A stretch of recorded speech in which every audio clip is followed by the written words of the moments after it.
Are we going to talk about my favorite thing? We are going to talk about your favorite topic, babe. Going biking?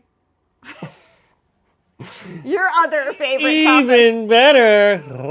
Welcome to Sextember. It's Sextember. Wait, does that mean anything? I don't know what anything is, but viewer discretion advised.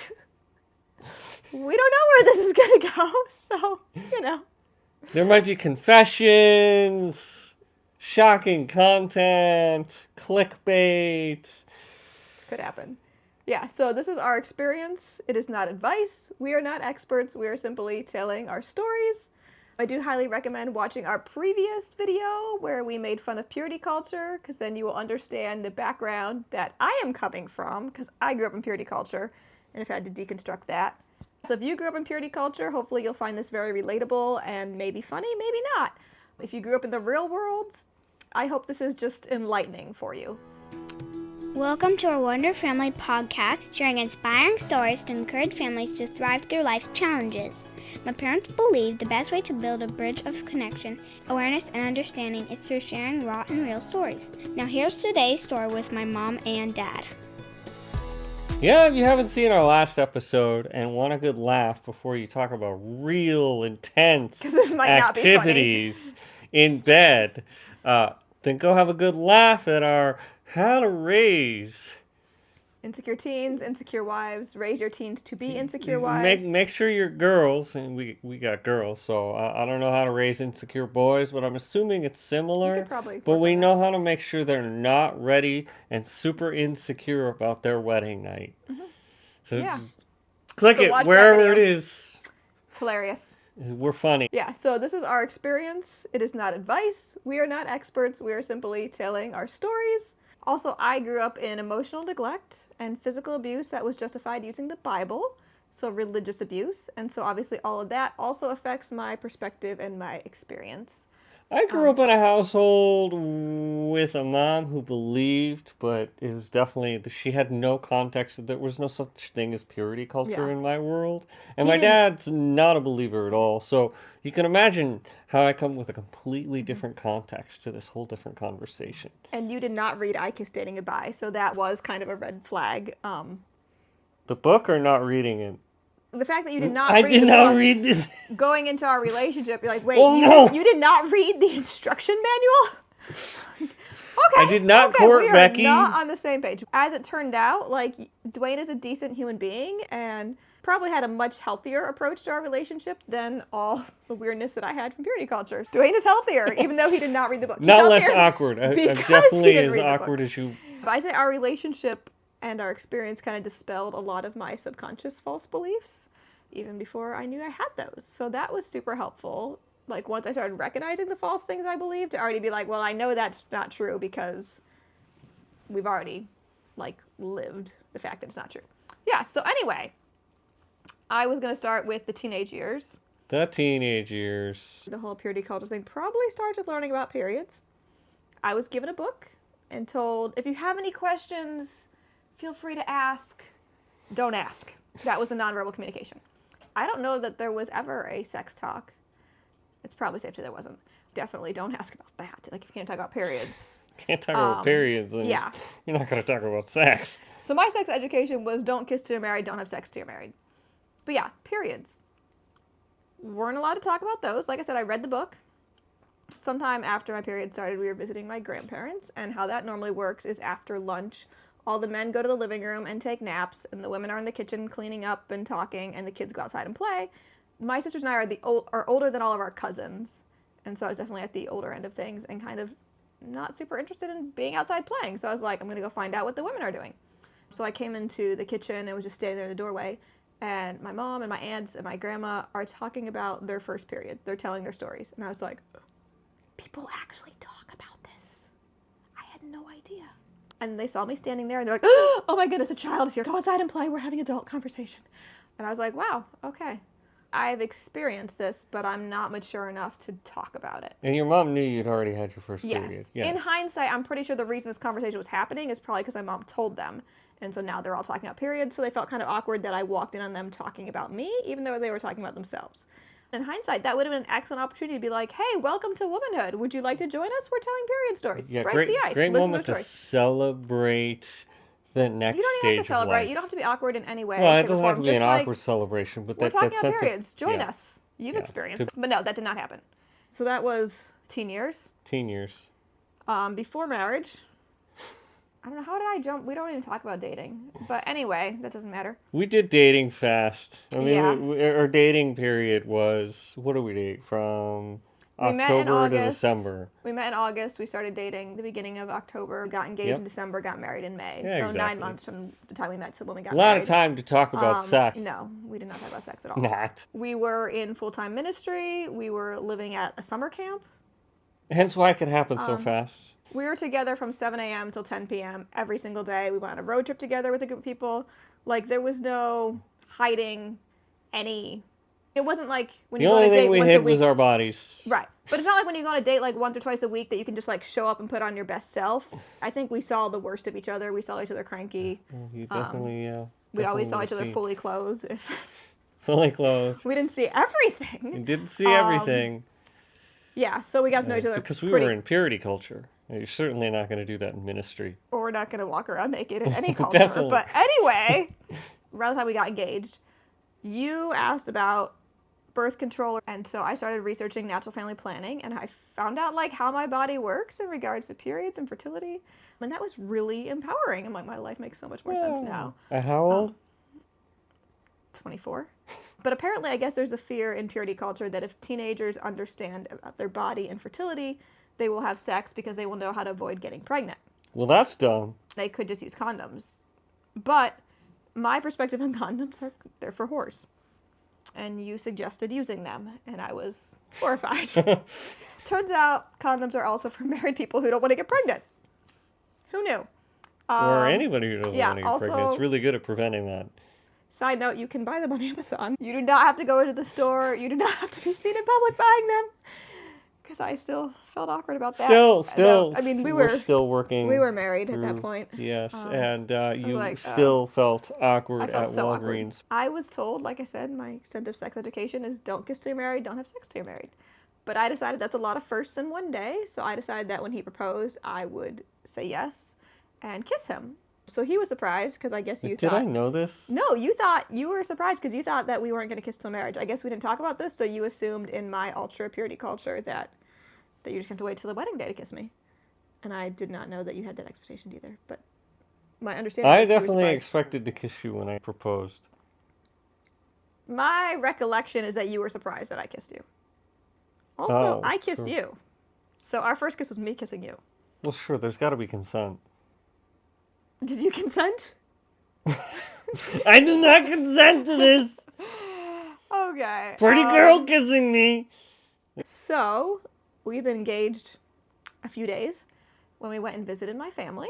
And again, I was 24 years old, you're 26 years Ish. old-ish. And we're visiting my family. We're adults. But again, I read I Kiss Dating Goodbye. I know the rules that I grew up in, the 6-inch rule, no holding hands, no PDA, all I that didn't stuff. know these rules. He didn't know those rules. Also, we're in our mid-20s, so I'm like, do these still apply when you're like engaged and like an adult? And we'd also already broken these rules. We did not have a 6-inch rule. Yes, but as it turned out, And when we we were held visiting, hands. I did sit too close to you, so I was scolded for that. I didn't know about that. Until like yesterday when I Until was we were prepping going this. over this. It was Yeah, like I was like, literally yeah, no, yeah. your mom scolded you for sitting next to Sitting your... too close to you. Not boyfriend. I wonder if we were holding hands Which is too. still stupid, but you think fiance... we were Well, holding I'm hands? sure we were While holding sitting hands. next to her? I was Oh my probably goodness. holding your knee, like this. Although you weren't as comfortable. And you probably had pants No, I'm on because sure- it was cold. Well, I mean, I'm sure in It's that December. situation, I was questioning in my head, is this okay? Are we getting we got in trouble? Okay. I was Yeah. not questioning about getting in trouble because I'm a it's ridiculous. 26-year-old man. I can do what I want. Apparently, you need consent from me and from my mom Well, yeah, to do anything. Yeah, I'm so definitely anyway, going to do whatever your mom allows me to do. which is pretty limited. So at some point, we needed And, a yeah. break. So we were upstairs, and I already got in trouble for sitting too close to him. I'm not setting foot in the guest room where he was staying because that is definitely off limits. But my sister was staying there as well, and so she and I were staying in the other bedroom. So the three of us were sitting there talking. Me, Dwayne, my sister. I'm pretty sure there was no physical contact going on because, again, we're in a bedroom and I'm trying to, keep all the boundaries and stuff. We don't want to be We're awkward sitting- with her sister there. Right, exactly. And my mom's husband came in and just about started crying. And I don't know if that's like a sad, angry, just whatever his reaction was. Well, I remember he he's pulled us hysterical aside. because he saw us in a bedroom together with my sister and was so afraid that we were going to The have door sex open right and then the and lights on. there. So that was awkward. We're like, seriously? Well, and I remember the conversation of you don't want to be accused and Again, my sister is right here. Yeah, I was like, I don't know that I'm going Nothing to be is accused happening. of anything because y'all are the only ones here, but Oh. we were taken aback and just kind of, I don't know what we did, but it Yeah, we were just like, whatever. That is the culture I grew up in. I was like, oh my goodness, this still exists. And at that point, I had lived in Idaho you've been gone a while. 4 years or something. So I had acclimated to the real world. Strange enough, being in ministry in Idaho and the West Coast is not as crazy as my family. So yeah, we had premarital counseling, which is basically an extra set of parents to make sure you don't sleep together before you get married. Hey, welcome. Which is like, guys, we've made it this far. I think we can make it one more I week. think I'm 26 seriously. going on 27 Yeah. and still a virgin. Yep. And premarital counseling was maybe helpful in preparing for marriage, but not at all helpful in preparing for sex. Because there's more to marriage than sex. And They didn't even sex- want to talk about they sex. didn't- no, and it just comes naturally. You'll figure it out. Don't worry about it. Like, okay. Apparently sex is awkward in Christian circles. Very much so. I don't know. Maybe leave a comment. Has sex awkward for you if you grew up in a Christian household? So you're like, okay, so what is the point of premarital counseling? Like, I know how to get along with people. We have some conflict resolution skills. They did some compatibility tests. It was Yeah. interesting conversations. We Yeah. kind of already knew But we the were main compatible. thing going into marriage is like, we're going to do the thing that we've never done before. Yeah, I mean, come on, And we we gotta don't do know it. anything about it. Finally. Yeah, like I said, don't kiss till you're married. Don't Don't kiss. have sex in marriage because one thing leads to another. We decided to kiss once we were engaged, but still save sex for marriage. I already told you how much I knew about sex at this point. So I didn't know about anything else in between. I mean, I've heard people talk about first base, second base, home run. I have no idea what those things mean. So a is bunch first of base vague. like the 6-inch rule, and second base is like holding hands, and third base is kissing, and the home run is penetration? I don't know. I don't know. That's probably. I don't know how anyone defines any of those, really. Yeah. I still don't know what those things mean. But there's a vague, Why? there is a bunch of things that lead to the thing, and I The don't know what thing. the things are. But you actually stated, like, clothing stays on. I was like, obviously. Not touching in certain places. Again, obviously. But I'm glad we stated that we're both on the same page. So that was good. So while we were engaged, we would make out on your parents' couch. That was fun. For a long time. And they would catch us, and I would be absolutely terrified because remember, I got in trouble for sitting too close to him, and your mom would be like, "You guys are so Petrified. cute." And I'm like, "Okay, I'm not in trouble." Yeah. Your dad would be like, "Get a room." Get a room. We're like, "No, we're gonna stay on the couch. We're gonna stay here. We like to make out in public." PDA. Yeah. Obviously, nothing is gonna happen on their couch when they might just walk in anytime. So that feels safe. I We don't know. made out. Yeah, we made out a lot. Yeah. And guess what? We never accidentally had sex. All our clothes stayed on. What do you know? And certain areas were not touched. However, turns out you can get aroused and turned on even without all those things, except that I didn't know what any of those words meant. That was Like interesting. arousal. I know the rule, like, don't have sex till marriage, but all of a sudden I'm like, have we gone too far? Where's the Is line? that- And of course I'm not going to Google anything because I don't want to corrupt my innocent mind. You realize Google is removed all that stuff. Well, at this point, I don't know. Again, like, I was raised, don't ask questions, and I'm not going to ask the internet I'm questions. not gonna ask the internet these questions. Seriously. You Don't never know Google what this on YouTube. Yeah. So, but because we had set the boundary like that it's okay to kiss once we're engaged, even though I've been told no kissing till marriage. I was actually like, We made no, a this is decision. the boundary that I set. So I had no shame in the fact that we were kissing. We also knew people who kissed before engagement. Like, we had friends in our culture, Yeah. so I think to some degree, we were like, we're setting a healthy boundary in our friend culture. Yeah. And a Christian culture, for that matter. Yeah. I think we felt secure in That that was fine. decision. But And like, it was good. I didn't really have the knowledge or the vocabulary about anything else That could happen. that could happen. And unable to talk about it, apparently. And unable to talk right? about it. And I didn't really have anyone to talk to. Anyway, but no, my hindsight now is like, well, if we had gone all the way That would have been a great first experience having sex, except that we were not married yet. So I would have felt a lot of guilt and shame, and I think I probably would have too. I'm like, I wasn't supposed to do this. Yeah. Oh no. But I also Right. believe that premarital sex would like start your marriage on a bad foundation, and God would punish us. I also believe like sex is the act of marriage and the physical sign to consummate the marriage. So if you have sex, you are like physically married, which is why you should not have sex with someone you're not married to. You know, the two become one flesh, all that stuff.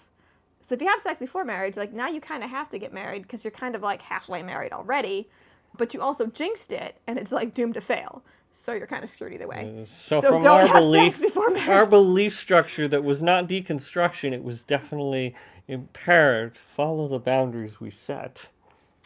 Yeah. Well, Like, otherwise, I mean, you don't Yeah. want to live with it. That we shame. don't want to live with guilt and shame. Not saying and that shame is right or wrong. we don't but want to jinx our marriage. But we'll anyway, have to someplace. deconstruct that. Yeah, so we got married, went on the honeymoon. I had read Naked and Unashamed and Intended for Pleasure, which reading a couple books is helpful, but you can't really undo years of shame around No. the topic of sex Especially not through a book. through a book. Yeah, and also like, okay, Intended for Pleasure, that's nice. That's a nice idea. Intended Still- for his pleasure. I don't know Yeah. if this was like that. Yeah, I but think some of these books very much have that message too, of it's all about him, and again, have no idea that there's any pleasure in it for the girls. Yeah. I mean, I think I grew up again like I mean, sex that's purity is sin, culture. affection is Six, also a you have to sin. be 6 inches away or Um, 6 feet away, whatever yeah. it is. 6 inches. 6 feet inches. is COVID. 6 6 inches feet is was dating. COVID, so Um, you know, might as well put a mask on so we don't kiss. So like just opening up to physical affection Yeah. has been a journey. We've worked through a lot of things. We're going through a lot of stuff. And I didn't really have anyone to talk to. I highly recommend, like, if you're someone who has a friendship with someone that you can actually talk to, or if you could be a non-awkward person who can be friends with your friends who are not yet married and be someone that they can talk to, that is really helpful. Like, don't be awkward, okay? Like, be helpful. Or you can even be awkward because Or be awkward, but we at like least- awkward. At least be willing to, like, talk about it. Talk about it. 'Cause I don't Watch have The anyone to talk Office to. together, and then you can bring it up. Yeah. You know, I was told, like, basically sex is, like, the worst sin ever. Unless you're married, then it's magically not a sin. And you better be Right. good at it because you need to meet your husband's needs. No pressure, good luck. Which is, you know, my brain cannot wrap around, like, worst sin ever suddenly being fine. Right. So even in marriage, like, I still felt shame and fear around sex. Yeah, It so felt- you're ashamed for not doing it because you're supposed to do it for your husband. You're ashamed for doing it because you're not supposed to do this because it took away your purity. I don't know about that. I don't know if it's that. But I mean, I wonder, you know, some of that's Well, yeah, I mean, 'cause- unconscious. Right, there is the, like, you lose your virginity, you're no longer pure, which is also confusing, but it is still pure because you're married. I don't know what it said, but it might be dying or something. Several years into marriage. I believe about 9 years to be exact. At least No, I think it's around 9 years. 9 we years. figured out that the whole one thing leads to another is how it's supposed to work. Every time. Every time. And you get better at things leading to another faster. And things lead to things faster. Yeah, and the whole thing really helps if the female's already aroused and turned on before penetration. Wow, of course, there's knowing your body, too. And knowing like- my own body and being like, okay. What is right. arousal? So 9 years into marriage, we had a few big game changers. One, figuring out one thing leads to another. That was really helpful. Yeah, that was helpful. But even getting to that one thing leading to yeah. another, like, how did that come about? Our youngest child turned 5 and was starting kindergarten. And we're like, dude, it is time for you to stay in your room with your sister the whole night. You're not even alone. There's Right. 2 of Well, you in there. You need to not That come is- into our room. Kid life. So that was a game changer because no kids in our room means that we can have morning sex. Even when we were early, before kids, Yeah. that was That was the thing. what worked best for us. Yeah, because in the evening, by the time we get the kids in bed and clean the kitchen and ready for bed, I am tired and cranky and I want to go to sleep. Plus, the kids might come in and interrupt, but after a good night's sleep, wake up and be like, yeah, I'm down for this, you know. Yeah. And you get up early, and sometimes that wakes me up, which was annoying, but then you're awake, I'm awake, the sky's awake, it's time to play. And then I'm going back to sleep.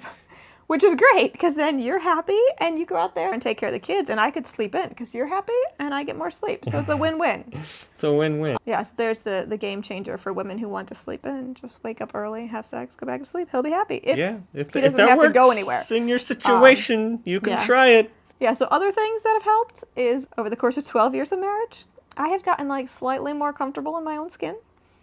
And that comes from childbirth, breastfeeding, children talking to me while I'm pooping, I mean, I grew up on a super conservative Bible college campus. You can't wear shorts, you can't wear tank tops. At church youth events, you have to have a modest one-piece bathing suit and then wear a t-shirt over it. This past summer was the first time that when we were swimming with friends, I actually felt uncomfortably overdressed in my board shorts and athletic shirt. But yeah, I think living on the West Coast, I realized like a lot of people, even Christian women in church culture, wear, I don't know the vocabulary for these things, but definitely a two-piece bathing suit with stomach showing. And I'm like, okay, if they're comfortable wearing that, I could almost be comfortable wearing that. It feels good to be comfortable and not be overthinking it. Although I think I did tell you a couple weeks ago at the lake, I felt like this guy was staring at me. In the culture that I grew up in, I would assume that he's staring at me for inappropriate reasons, which is gross. Which could be exactly what he was doing. But that is also not my problem. Like, we're at the lake surrounded by bajillions of women wearing whatever they're wearing. Like, I don't need to be self-conscious. I'm probably more modest than most of them. And maybe he was just staring at my dreadlocks. I don't know. You are good looking. Thank you. She's taken. Yes. Also, last year, I've done a lot of the somatic work about being present in my own body, feeling safe in my body, not disassociating. So that really helps. Breathing. I know how to breathe. Yeah, breathing. That's a huge one. Breathing. Should be definitely doing that during, well, all forms of life. The other thing that helps is talking about it. Oh, yeah. Yeah. It's really good. This is how we got to the point of talking about it.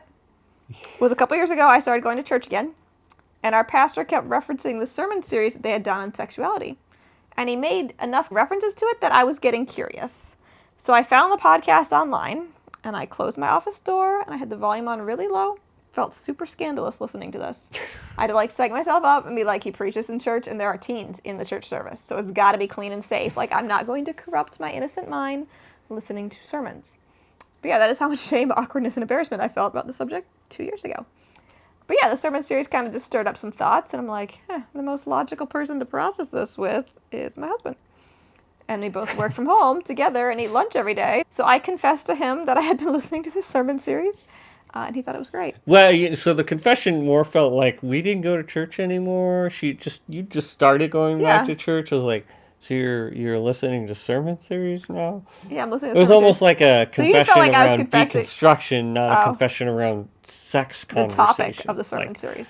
Okay, like, awesome. Wow, a pastor who can talk about real life things. That's interesting. Yeah, so I think that's kind of when we started talking about sex, which is really helpful because we've been doing it for like 10 years at that point. There is an aspect but never talked about it, which is kind of weird that if you're doing something with somebody, you should be able to talk about what you're doing because... Yeah, you should be. To talk about it without having, like, just, like, literally just having conversation about it, not like the, like, hey, you want to talk about it? Like the sexy talk, no. not talking about this sex. This talk that we're having on the camera. This kind of conversation around sex that's not awkward. Not awkward, not romantic talking not about awkward, it. Just like not practical, trying, logistical. But, how much would you say you needed to bring it up versus me needing to bring it up? I guess I need to talk and process. You needed to go through this journey of deconstructing your thoughts and disentangling your emotions around sex. Yeah. But as it turns out, if you start talking about it more, you just start doing it more. Yeah, it certainly helps. Yeah. You want to do it when you've talked about it. Like, okay. What's happening next, babe? Nothing is happening next. The kids are going to bed. Rejection. That's the other thing about like waiting till marriage for sex. Like the whole world literally knows it's your honeymoon. We know what you're doing tonight. It's kind of awkward. Like people who accidentally sleep together while they're dating, like nobody knows that they had sex for the first time. I would imagine guys are going to go share with their guy friends. Right. But it's just really awkward when we still haven't even had sex for the first time. Yes. The whole world knows what you're going to do tonight. You're just like, this is kind of an invasion of my privacy. Yeah. And it's awkward. But anyway, back to 10 years ago. 10 years 2 years ago. Flashback. Yes. So after the sermon series, I came across a book called The Great Sex Rescue. And it was so enlightening. I discovered, because a lot of, like, I told you some of my obligation sex messages, and you're like, where do you come up with this stuff? And I'm like, I don't know. Like, I kind of knew a lot of this wasn't true and wasn't accurate, and I'm like, I kind of heard stuff at church, and I think I just took it too far. But I kind of thought, like, I made up a lot of this crazy stuff. But when I read The Great Sex Rescue, it turns out a lot of these messages are in a lot of these Christian marriage advice books. And I am not the only one who has all these issues that I talked about. Like, there are lots of people, and some of them had it even worse. And so that was just, like, really validating, I guess, to be like, I did not make up this crazy stuff. Yeah, I'm not the only one. This is what was taught in purity culture and stuff. And some people took longer than 9 years to figure out that one thing leads to another. I think one couple that was quoted took like 12 years, which is crazy. Some people didn't even know orgasms exist until they're in their 30s, which I'm like, how long were you? That's the question. It's not what age were you?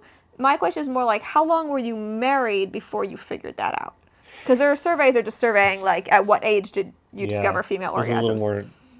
But a better question is, how many years into marriage did it take you to figure it out? How many years into marriage did you find this out? Yeah.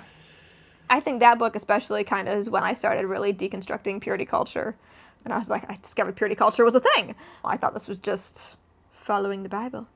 Yeah, so I watched the documentary, I Survived, I Kissed Dating Goodbye. I read the book, She Deserves Better, which is for parents of teen girls. It's kind of the rebuttal to the damaging messages of purity culture.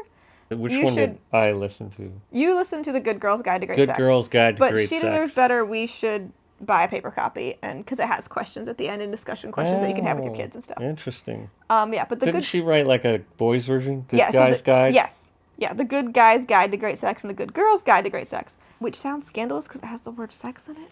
But it is called Good Girls, Pure, Innocent, Virgin, Homeschool, Christian Culture. Girls are good girls.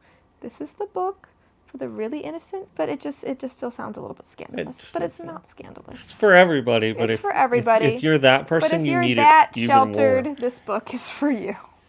And unlike a lot of the other Christian books on marriage and sex, this one is written by women, for women, focused on women. Yes. Instead of books written by men talking about meeting men's needs and not even acknowledging the fact that a female orgasm exists. So yeah, in the course of not even 2 years, less than 2 years, I went from sneakily listening to a sermon series on sexuality to like listening to podcasts from former Christians who've deconstructed all the way to the point of deconversion and are talking from a place of pain and anger because of the damage that they experienced as a result of purity culture, which is really tragic. I think it is important to be willing to listen to different views, even the extreme ones. Even the rainbow ones that make you uncomfortable. Yeah, this is the damage that purity culture has caused. And I don't agree with every book or every podcast, even the books that we mentioned.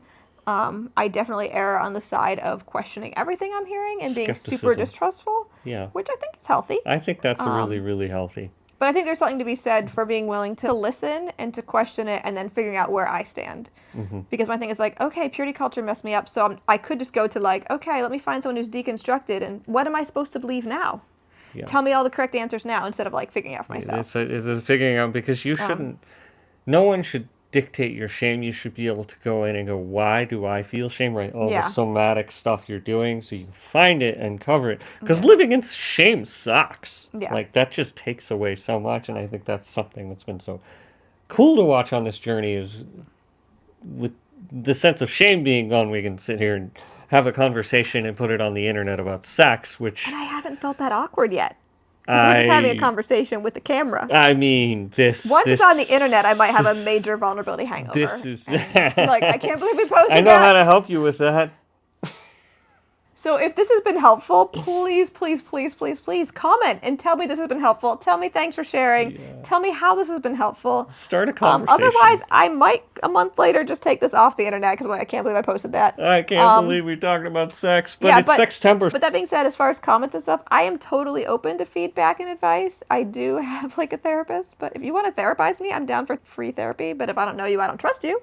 But you can say your stuff, and I will decide if I agree with it or if it's helpful or not helpful. And if you make a video recording us and talking about our ideas, we can make a video of you recording you. By all means. And we just go back and forth in this funny Make your video talking about our video.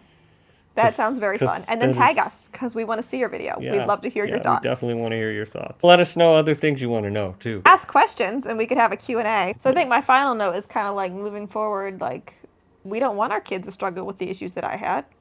Yeah. We don't want them to be in a place of extreme pain and anger because of the damaging message of purity culture. Yeah, no joke. We don't want them to be at the opposite extreme either. I definitely want them to be able to talk about it. And it takes me back to the bar mitzvah, bat mitzvah, and the Jewish culture. Yeah. And the reason they celebrated in those years, because that's when puberty happens. That's when your period And they're happens. Like, welcome to adulthood. Welcome to manhood. Welcome to womanhood. Let's celebrate. This is something to be excited about. And instead of going into this new season with awkwardness, there's an element of hormones are awkward, and you go from I didn't have them to I have them. This is the most unawkward I've ever been. Well, I like to make things awkward, so there's that. Anyways. Yeah, but I mean, we are excited. Obviously learning to be more comfortable with this topic, because I would like to be one of those cool parents that my kids can talk to, which means obviously I need to stop being awkward and be approachable, be talkable. Yeah.